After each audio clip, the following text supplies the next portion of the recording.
एक बार गौतम बुद्ध नगर में घूम रहे थे। तभी बुद्ध ने सुना कि उस नगर में रहने वाले कुछ लोग बुद्ध को बुरा भला कह रहे हैं और बद्दुआएं दे रहे हैं। ऐसा इसलिए हुआ क्योंकि उस नगर में रहने वाले कुछ बुद्ध विरोधियों ने आम नागरिकों के मन में ये बात बिठा दी थी कि गौतम बुद्ध एक ढोंगी व्यक्ति है और ये उनके धर्म को भ्रष्ट कर रहे हैं। इस वजह से उस नगर में रहने वाले लोग बुद्ध को पसंद नहीं करते थे और उनको अपना दुश्मन मानते थे।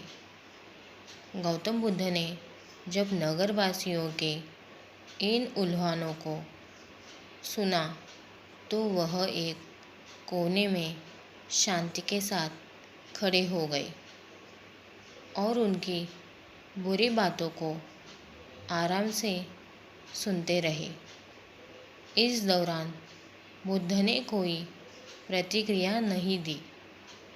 कुछ देर बाद जब नगरवासी बुद्ध को बुरा भला कहते हुए थक गए और चुप हो गए तो गौतम बुद्ध ने उन नगरवासियों से कहा, क्षमा चाहता हूँ, लेकिन अगर आप लोगों की बातें ख़त्म हो गई है तो मैं यहाँ से जाऊँ।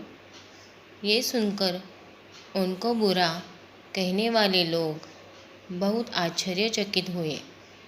तभी वहाँ मौजूद लोगों में से एक व्यक्ति ने बोला, हम लोग तुम्हारा गुणगान नहीं कर रहे, तुमको उल्हाने दे रहे हैं और तुम्हें बुरा बोल रहे हैं। क्या तुम पर इन बातों का कोई असर नहीं हो रहा? उस व्यक्ति की बात का जवाब देते हुए गौतम बुद्ध ने कहा, आप सब चाहे मुझे कितनी भी गालियाँ दे या कितना भी बुरा कहे, मैं इन्हें खुद पर नहीं लूँगा, क्योंकि मैं जानता हूँ कि मैं कुछ गलत नहीं कर रहा। इसलिए इन बातों को जब तक मैं स्वीकार नहीं करता तब तक इनका मुझ पर कोई असर नहीं पड़ रहा है। गौतम बुद्ध ने आगे कहा, जब मैं इन गालियों और बुराइयों को अपने ऊपर लूँगा ही नहीं तो ये निश्चित तौर पर आपके पास ही रह जाएंगी और मुझ पर असर नहीं करेगी। बुद्ध का ये प्रेरक प्रसंग हमें ये शिक्षा देता है और इस बात के लिए प्रेरित करता है कि जब आप गलत नहीं हैं तो किसी की गलत और नेगेटिव बातों का असर कभी भी खुद पर नहीं लेना चाहिए, क्योंकि इससे आपके अपने ही दुखों की वजह खुद बन सकते हैं।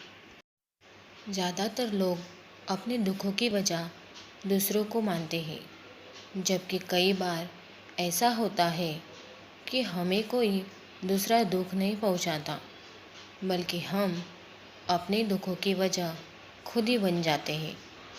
इस बात से हमें खुद को बचाना चाहिए, क्योंकि ऐसा करने से हम खुद को ही परेशान करते हैं और डिप्रेशन में चले जाते हैं। आशा करती हूँ कि आज की ये कहानी आपको पसंद आई होगी। अगर पसंद आई होगी तो प्लीज़ लाइक, शेयर और चैनल को सब्सक्राइब करना मत भूलना। धन्यवाद।